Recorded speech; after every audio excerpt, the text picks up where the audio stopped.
তুরস্কের গুরুত্বপূর্ণ শহর ইস্তাম্বুল আগে কনস্টান্টিনোপল নামে পরিচিত ছিল। 1453 সালে উসমানীয় সুলতান দ্বিতীয় মুহাম্মদ ওই শহরটি জয় করে ইতিহাসের পাতায় নিজের নাম লেখান। এটি ছিল রোমান বাইজেন্টাইন সাম্রাজ্যের রাজধানী ছিল। ইতিহাস থেকে জানা যায় 1453 সালের 6 এপ্রিল থেকে 2 মে পর্যন্ত অবরোধের সম্মুখীন হয়। এরপর চূড়ান্তভাবে শহরটি উসমানীয় সাম্রাজ্যের অধিকারে আসে। তারও পূর্বে মহান সেলজুক সুলতান আল্প আরসালান ও শহরটি জয় করেছিলেন, কিন্তু এর দখল ধরে রাখতে পারেননি। কনস্টান্টিনোপলে বিজয়কে 1500 বছরের মতো টিকে থাকা রোমান সাম্রাজ্যের সমাপ্তি হিসেবে চিহ্নিত করা হয়। উসমানীয়দের এই বিজয়ের ফলে উসমানীয় সেনাদের সামনে ইউরোপে অগ্রসর হওয়ার পথে আর কোনো বাধা থাকল না। খ্রিস্টানদের জন্য এই শোচনীয় পতন ছিল অকল্পনীয়। বিজয়ের পর সুলতান মুহাম্মদ তার রাজধানী এড্রিনোপল থেকে সরিয়ে কনস্টান্টিনোপল বা ইস্তাম্বুলে নিয়ে আসেন। শহর অবরোধের আগে ও পরে শহরের বেশ কিছু গ্রিক ও অগ্রিক বুদ্ধিজীবী পালিয়ে যায়। তাদের অধিকাংশ ইতালিতে চলে যায় এবং ইউরোপীয় রেনেসাঁতে সাহায্য করে। অনেক ঐতিহাসিক বিশ্লেষক মুসলমানদের কনস্টান্টিনোপলের বিজয় ও বাইজেন্টাইন সাম্রাজ্যের পতনকে মধ্যযুগের সমাপ্তি হিসেবে দেখেন। কনস্টান্টিনোপল কখন থেকে রোমানদের হাতে ছিল? এর আগে রোমান সম্রাট কনস্ট্যান্টাইন কর্তৃক 330 সাল থেকে কনস্টান্টিনোপল রাজধানী হিসেবে ব্যবহৃত হয়ে আসছিল। পরবর্তী এক শতাব্দী যাবত শহরটি বেশ কয়েকবার অবরোধ সম্মুখীন হলেও 1204 সালে চতুর্থ ক্রুসেডের সময় ছাড়া এটি কেউ দখল করতে পারেনি।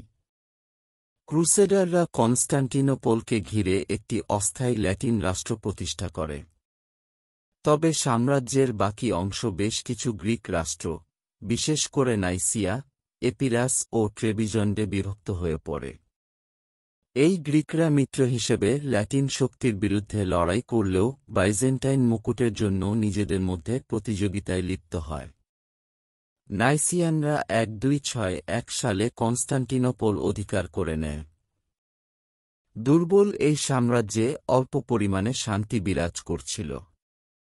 এরপর ল্যাটিন, সার্বিয়ান, বুলগেরিয়ান ও উসমানীয় তুর্কিরা আক্রমণ করে।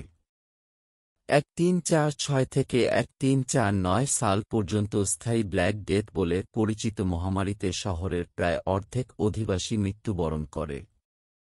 এছাড়াও 2 শতাব্দী আগে ক্রুসেডারদের আক্রমণের ফলে অর্থনৈতিক ও আঞ্চলিক আধিপত্য খর্ব হওয়ার কারণে লোকসংখ্যা কমছিল।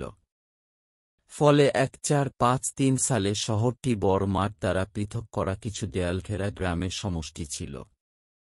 পুরো শহরটির চারদিক 5ম শতাব্দীর থিওডোসিয়ান দেয়াল দ্বারা ঘেরা ছিল।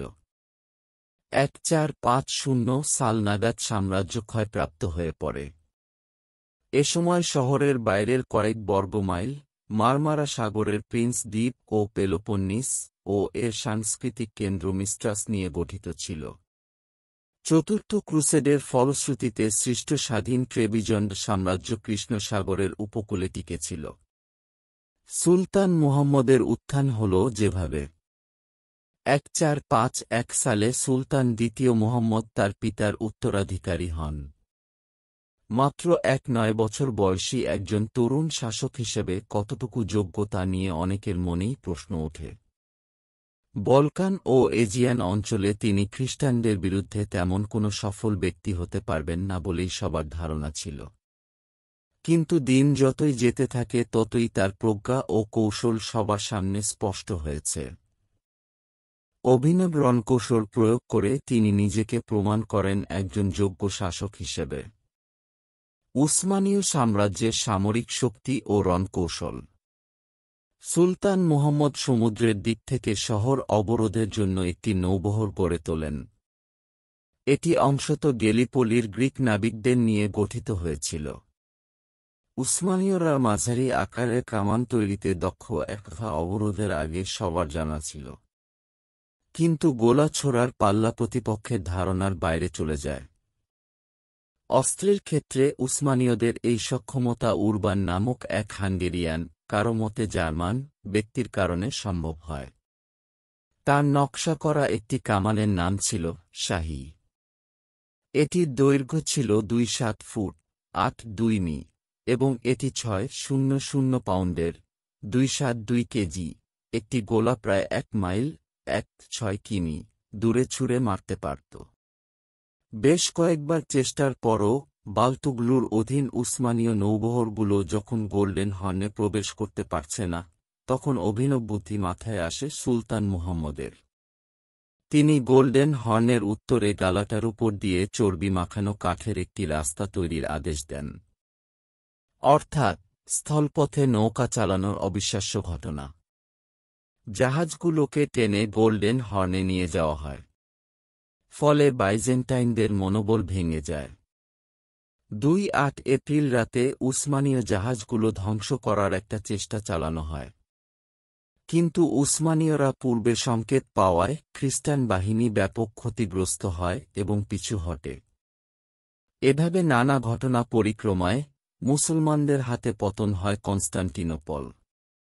শুরু হয় ইস্তাম্বুলের নতুন ইতিহাস।